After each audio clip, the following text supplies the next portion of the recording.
Miss பண்ணிடாதீங்க. Ration கார்டில் மாற்றம் திருத்தம் செய்ய சூப்பர் சான்ஸ். நாள் குறித்த தமிழக அரசு.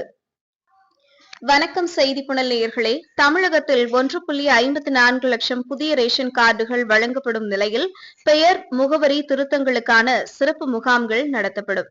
ஜூன் 14ஆம் தேதி சென்னையில் 19 மண்டல அலுவலகங்களில் குறைதீர் முகாம் நடைபெறும். ஏழை எளிய மக்கள் பயன்பெறும் வகையில் நாடு முழுவதும் ரேஷன் கடைகள் மூலம் மானிய விலையில் பருப்பு, பாமாயில், கோதுமை, சர்க்கரை உள்ளிட்ட பொருட்கள் விநியோகம் செய்யப்பட்டு வருகின்றன. தமிழகத்தில் உள்ள 39 மாவட்டங்களில் மொத்தமாக 35,083 ரேஷன் கடைகள் உள்ளது.